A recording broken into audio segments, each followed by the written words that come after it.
الحمد لله حمدا كثيرا طيبا مباركا فيه اللهم صل وسلم على نبينا محمد.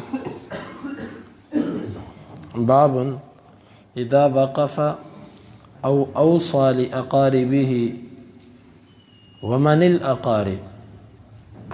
یہ باب ہے جب کوئی چیز وقف کر جائے یا وصیت کر جائے اپنے قریبی رشتہ داروں کے لیے، اور قریبی رشتہ داروں سے مراد کون ہے؟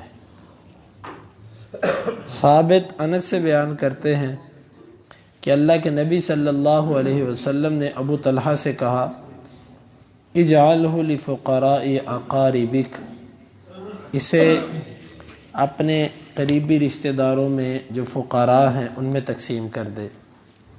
فجعلہا لحسان و ابی بن کعب، انہوں نے اس باغ کو حسان اور ابی بن کعب کے لیے کر دیا.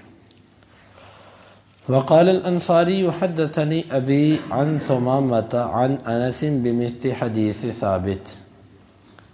اور انصاری کہتا ہے کہ مجھے میرے والد نے ثمامہ سے وہ انس سے ثابت کی حدیث کی طرح ہی بیان کیا ہے.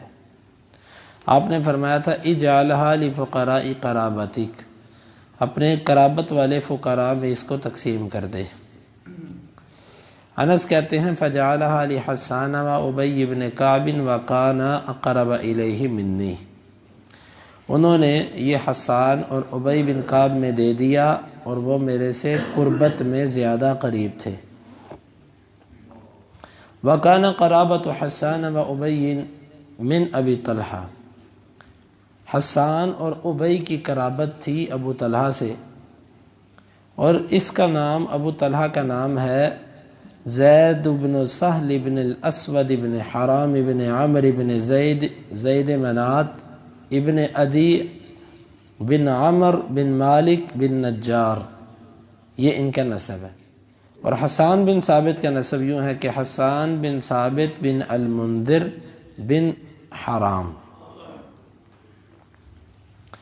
فیجتمعان الی حرام وهو الاب الثالث، حسان اور ابو طلحہ تیسرے باپ پر مل جاتے ہیں، وہ حرام ہے، دونوں کا تیسرا باپ جو ہے وہ حرام ہے، وہاں پر ان کا نسب مل گیا.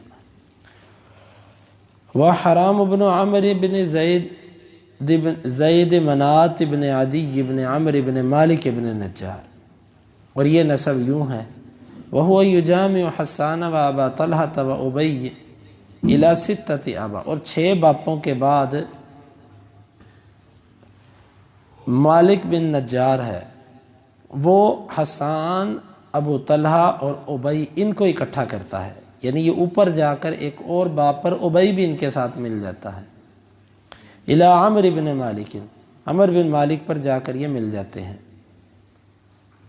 وَهُوَ ابی بن کعب بن قیس بن عبید بن زید بن معاویہ بن عمر بن مالک بن نجار، یہ اس کا نسب ہے ابی بن کعب کا. پس عمر بن مالک وہ حسان، ابو طلحہ اور ابی ان سب کو اکٹھا کیے ہوئے.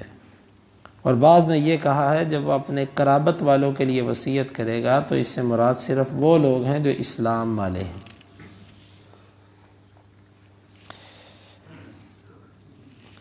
امام بخاری کہتے ہیں کہ ہمیں بیان کیا عبید اللہ بن یوسف نے، وہ کہتے ہیں ہمیں خبر دی مالک نے اسحاق بن عبداللہ بن ابی طلحہ سے، انہوں نے انس رضی اللہ عنہ کو کہتے ہوئے سنا کہ اللہ کے نبی نے ابو طلحہ سے کہا تھا ارا ان تجعلھا فی الاقربین، میں خیال یہ کرتا ہوں کہ اسے تو اپنے قریبی رشتہ داروں میں دے دے. فقال ابو طلحہ افعل یا رسول اللہ صلی اللہ علیہ وسلم، اللہ کے رسول میں کر دیتا ہوں. فقسمها ابو طلحہ فی اقاربہ و بنی عمہ، ابو طلحہ نے اس کو اپنے قرابت داروں میں اور چچوں کے بیٹوں میں تقسیم کر دیا. وقال ابن عباس لما نزلت وانذر عشیرتک الاقربین، ابن عباس کہتے ہیں جب یہ آیت اتری کہ وانذر عشیرتک الاقربین، اپنے قریبی رشتہ داروں کو ڈرائیں، جعل النبی صلی اللہ علیہ وسلم ینادی، اللہ کے نبی صلی اللہ علیہ وسلم آواز دینے لگے یا بنی فہر یا بنی عدی لبطون قریش، اے بنو فہر، اے بنو عدی، یہ قریش کی قبیلے ہیں، شاخیں ہیں۔ ابو ہریرہ کہتے ہیں لما نزلت وانذر عشیرتک الاقربین، جب یہ آیت اتری اللہ کے نبی نے فرمایا یا معاشر قریش، اے قریش کے لوگوں۔ اس سارے باب کا مطلب یہ ہے جب کوئی بندہ مرتے ہوئے یہ کہہ جائے کہ یا وصیت کر جائے کہ یہ میری چیز میرے قرابت داروں میں تقسیم کر دے، قریبی رشتہ داروں میں، تو قریبی رشتہ داروں سے کون مراد ہے؟ ابو طلحہ رضی اللہ عنہ انصاریوں میں سے مالدار تھے، بہت مال اللہ نے ان کو دے رکھا تھا۔ مسجد نبی کے بالکل سامنے والا باغ ان کا تھا، جس میں اللہ کے نبی صلی اللہ علیہ وسلم جا کے چشمے کا ٹھنڈا پانی پیا کرتے تھے اور کھجوریں کھا لیا کرتے تھے۔ جب وہ آیت اتری کہ لن تنالوا البر حتی تنفقوا مما تحبون، تو انہوں نے اللہ کے نبی صلی اللہ علیہ وسلم نے کے پاس آئے اور کہنے لگے اللہ کے رسول، اللہ کہتا ہے جب تک عمدہ مال خرچ نہیں کرتے تم نیکی کو نہیں پا سکتے، تو میرا یہ مال عمدہ ہے، میں اس کو اللہ کے راستے میں دینا چاہتا ہوں۔ آپ نے فرمایا، آپ نے پکڑا بھی نہیں، آپ نے فرمایا اپنے ہی قریبی رشتہ داروں میں تقسیم کر دیں۔ اب انس کہتے ہیں، انس ان کے بیٹے تھے، یعنی ان کی بیوی کے بیٹے تھے۔ انس کی والدہ کا نام تھا ام سلیم۔ ام سلیم سے ابو طلحہ کی شادی ہوئی تھی، اور جو انس تھا نا، انس یہ ربیب تھا ابو طلحہ کا، یعنی جب شادی ہوئی ام سلیم سے تو ام سلیم کے ساتھ ان کا بیٹا انس بھی تھا، یعنی ہمارے جس طرح کہا جاتا ہے سوتیلا باپ۔ اب ابو طلحہ انس کے سوتیلے باپ تھے، اور اوپر جا کر نسب بھی ملتا ہے۔ انس کہتے ہیں کہ ابو طلحہ نے یہ حسان کو دے دیا۔ حسان وہ شخص ہے جو ابو طلحہ کے ساتھ تیسرے باپ پہ مل جاتا ہے، یعنی تیسرے نمبر پہ دادا، اور یہ ایک ہیں، اس کا دادا اور اس کا دادا ایک تھا۔ اور دوسرا بندہ جس کو انہوں نے دیا وہ ابی بن کعب ہے۔ ابی بن کعب کے ساتھ ان کا نسب کوئی 6 باپ کے بعد مزید جا کے مالک بن نجار پہ مل جاتا ہے، مالک بن نجار پہ ان کا نسب ملتا ہے۔ اب وہ کہتے ہیں مجھے نہیں دیا، ان کو دے دیا، کیونکہ وہ میرے سے زیادہ قریب تھے ابو طلحہ کے، میرا نسب اوپر جا کے ملتا ہے۔ اور ایک اعتبار سے اگر ہم دیکھیں تو انس رضی اللہ عنہ کی قرابت بھی بنتی تھی، لیکن رشتے میں زیادہ قریب حسان اور ابی بن کعب تھے، میرا تعلق اتنا مضبوط نہیں تھا۔ لیکن اگر دوسرے پہلو سے دیکھا جائے تو انس کی کفالت ابو طلحہ نے کی ہے۔ انس رضی اللہ عنہ ابو طلحہ کے گھر پہ ہوتے تھے، اپنے سوتیلے باپ کے ساتھ اور اپنی ماں کے ساتھ ہوتے تھے، انہوں نے اس کی کفالت کی اور ان پر خرچ کیا۔ تو بہرحال وہ کہتے ہیں ان کو دیا، اور یہ اوپر جا کر ان کا نسب ملتا تھا۔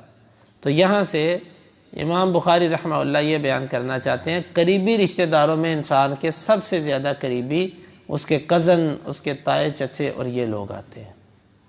اولاد اگر نہ ہو، اولاد کے بعد تائے چچے نہ ہوں، پھر ان کے بیٹے، تائےوں چچوں کی اولادیں پھر قرابت کے اندر آتی ہیں۔ امام بخاری یہ بتانا چاہتے ہیں۔ پھر دور سے بھی کوئی کزن بنتا ہو، اوپر جا کر بھی ملتا ہو، وہ بھی کزن ہی ہوتا ہے۔ ہمارے ہاں لوگوں کے اندر دنیا اتنی داخل ہو چکی ہے کہ ہمارے بچوں کو ہمارے جو کزن ہیں ان کا پتہ ہی نہیں ہے۔ ہمارے جو تائوں چچوں کے بیٹے ہیں ان کا ہمارے بچوں کو نہیں پتہ، لیکن عربوں کے اندر یہ چیز تھی کہ وہ ایک پوری قوم، اپنی قوم کے فرد کو، بچے بڑوں کو، بڑے بچوں تک کو جانتے ہوتے تھے۔ تو اب ابی بن کعب کہاں اوپر جا کے مل رہا ہے؟ ہمارا دادا ایک ہوتا ہے، پردادا ایک ہوتا ہے، تو ہم ایک دوسرے کے ساتھ مل کر بیٹھنے کے لیے تیار نہیں ہوتے۔ تو انہوں نے ابی بن کعب کہاں اوپر جا کے نسب مل رہا ہے، تو اس کو بھی ساتھ ملایا وراثت میں کہ لے بھائی تو بھی میرا رشتہ دار بنتا ہے، تو بھی میرے چچا کا بیٹا بنتا ہے۔ تو انس رضی اللہ عنہ کہتے ہیں کہ یہ قرابت والے تھے۔ اور یہاں پر امام بخاری نے آخر پہ یہ بھی لکھا ہے کہ جب کوئی یہ کہہ جائے کہ میرا یہ مال میرے قرابت والوں کو دینا، تو اس میں صرف وہ قرابت والے داخل ہوں گے جو مسلمان ہیں، غیر مسلم اس کے اندر نہیں آئے گا۔ اگر کوئی قرابت والوں میں سے مرتد ہو جاتا ہے، کافر ہے، تو اس میں وصیت نہیں چلے گی۔ آگے پھر امام بخاری نے 2 روایات اور اس میں ضم کر دیں۔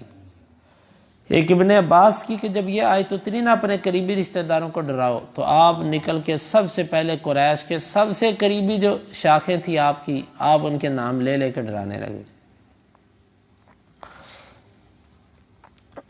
اے بنو فہر، اے بنو عدی، ان کے نام لے کر آپ ان کو ڈرانے لگے۔ تو یہاں سے یہ بھی معلوم ہوا کہ انسان کسی بھی چیز کو تقسیم کرنا ہو، کچھ بھی معاملہ ہو، تو سب سے پہلے اپنے قرابت داروں میں وہ تقسیم کی جائے گی، انہی کو دینے کا زیادہ اجر ہے۔ ان میں سے اگر کوئی غریب اور مستحق ہے، زکوٰۃ ہو، کوئی عام صدقہ ہو، سب سے پہلے اپنے قریبی رشتہ داروں کو دیں۔ اگر آپ خود نہیں دینا چاہتے کسی وجہ سے، آپ کسی کے واسطے سے دلوا دیں، ان کو دلوائیں، یہ سب سے بڑی صلہ رحمی بھی ہے اور یہ صدقہ بھی ہے۔ تو یہاں سے امام بخاری نے وقف کے مسائل شروع کر دیے کہ وقف کے، جب کوئی وقف کرے تو اس کے کیا احکامات ہیں، اور ساتھ قرابت سے کیا مراد ہے اس کی وضاحت کر دی۔ انسان کے باپ کے بعد سب سے زیادہ قریب اس کا دادا، دادے کے بعد سب سے زیادہ قریب اس کے تائے چچے، تائے چچوں کے بعد سب سے زیادہ قریب ان کی اولادیں، پھر ان کی اولاد، اس طرح یہ سلسلہ ہے۔ تو خود دیکھ لے انسان اس کی قرابت والے کون بنتے ہیں۔ اللہ رب العالمین سے دعا ہے کہ اللہ تعالی ہمیں یہ احادیث سمجھنے کی اور ان کے تقاضوں کو پورا کرنے کی توفیق عطا فرمائے۔ اللہم انفعنا بما علمتنا وعلمنا ما ينفعنا وزدنا علما وآخر دعوانا ان الحمد للہ رب العالمین۔ حدیث نمبر 2752۔